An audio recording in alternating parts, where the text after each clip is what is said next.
So I want to cover these stages, if I may. So the first stage is adapting and surviving. And adapting and surviving is basically we're downloading our parents' software. You know, we're downloading the files. So we've got our computer, download. I was just brought here and all of a sudden our parents are giving us all kinds of information. Our society, our culture is giving us information. We are adapting. We're just basically taking it in, downloading it into our computers. We don't even know we're downloading it. It's there, bang, bang, bang. And even before we can even think, we've taken in so much information. So much information. There's a study on suicide. And the study on suicide said that the choice of suicide was dependent upon what experience they had in childbirth.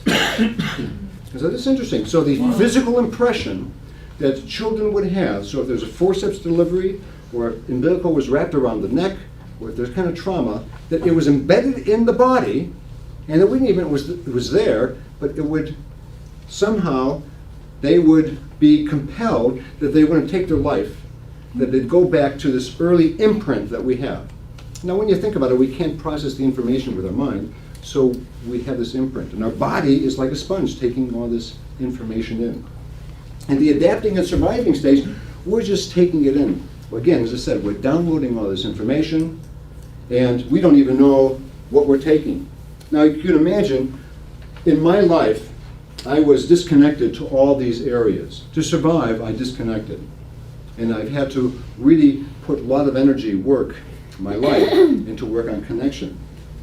When we adapt and survive, and we do that continually, we end up becoming an orphan. And by that I mean is, in adapting and surviving, we often develop a false self. It's not our true self, it's a false self. It's our ego.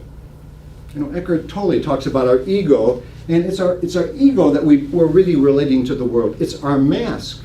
And when we become an orphan, I believe, is when I'm not at home. Being an orphan means I don't have a home. I'm not at home in my body. I've disconnected from my body. I'm not at home in my heart.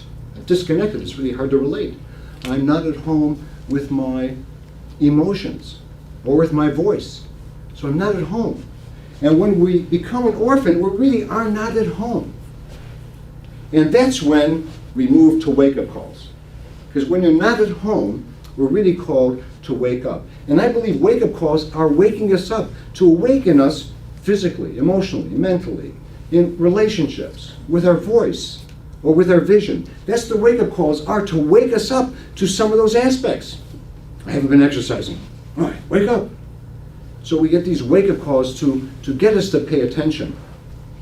When I lived in Australia, there's a banksia tree. And the banksia tree has a nut, which is larger than a pine cone. And in this pine cone, the only way that this regenerates, the tree regenerates, is through a forest fire. No forest fire, no regeneration.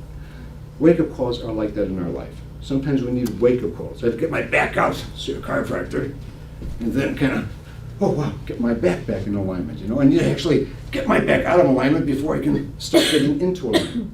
And the wake-up calls are there to show us. I do believe a lot of the wake-up calls come as whispers, but because we're not paying attention, they have to come a little bit louder. They say, exercise out tomorrow, or eat nutritiously, or speak your truth, or feel, express your feelings, or hold on to your vision. It's trying to convey to us what we need to do, and if we don't pay attention, that's when the wake-up calls start getting more greater, huge, so they get hit in the head with a 2x4. When we get our wake-up calls and signposts, how many of you had wake-up calls? I mean, everybody's having wake-up calls. I mean, you know. Been away from home. What's that?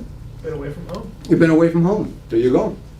And the wake-up calls that say it's time to come back home. Right? Now, from wake-up calls, we move to awakening and accessing our GPS.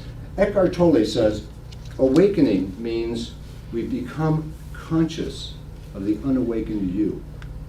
We start becoming conscious that we're unawakened. And I kind of think what happens in the awakening stage is that I've been sitting and my leg has fallen asleep. And then I put my leg out and every having to get pins and needles. I says, God, does this hurt? Sometimes when we start waking up, hurts because we're more conscious and we start looking at our life. and say, oh my God, this is my life. I'm in a relationship. Whoa, I'm not getting my needs met. Or I need to change things. Or I need to be speaking myself more. I need to convey what's really going on with me.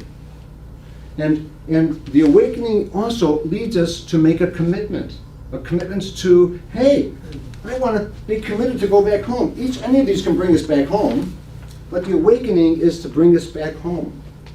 Now, when we said awakening, then we move to healing wounds and breaking free. The law of attraction says that which you focus on expands, does it not? Now, there's another principle here. That which you don't focus on also expands. If it's calling you, if you're getting wake-up calls and you don't focus on it, it's going to expand. If you're in your home and you have a blocked toilet and you're saying, I smell something here, but let's close the door because I don't want to focus on that. That's only going to expand. I'm going to get some flowers and incense. That's going to expand. Yes, doesn't this place smell beautiful? But after a while, there's some stench going on, you know? What's going on? Sometimes, if we're called, we've got to focus on it, because if we don't focus on it, it's going to expand in our life. And all of us have wounds. All of us have blockages in our life. We're meant to clear those blockages out. When we clear those blockages out, wow, that's when our GPS starts really getting online. When we're clearing these blockages in our life, that's when we're really getting information downloaded to you. You wake up in the morning and you download information. Wow, holy cow, this is incredible. I'm supposed to do this. Wow, I gotta go see the chiropractor. I gotta see Joan. I gotta talk with Jonathan. Or eat some chocolate. Or whatever, you know? And this here, I think in my profession, the psychotherapy profession, we've tended to focus too much on the wound. So it's like, let's go into the toilet and let's swim and let's spend a lot of time in the toilet and process the toilet. And some therapists, let's just spend a lot of time. Let's see what it feels like to be in the toilet, you know? Wow, is it bad? Yeah. We don't have to do that, but we do have to go into the toilet so we can flush it out. We do have to flush out. And if we don't, then we're moving into denial and avoidance. So part of this here is we really do have to realize that all of us have been wounded in a certain place. All of us have been told messages that we don't want to hear. My sister lives in Irvine, and we laugh about some of the things that my mother has taught us. And if I was reading a book, my mother would say, don't just sit there, do something. Oh, geez, I thought I was doing something. I guess I'm not doing something. Mind you, I was just reading comic books. But from her mind, well, we got to do something. And so I would have to sneak to read. Don't just do something. Don't just sit there, do something. We have all these messages embedded in the thing. I remember my mother, I came in one day and I caught her watching television.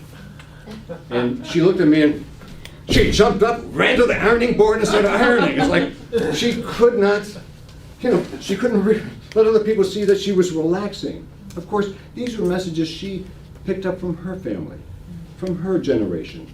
We're in a unique time here because we're able to really clear out not only our generation's work, but previous generations' work.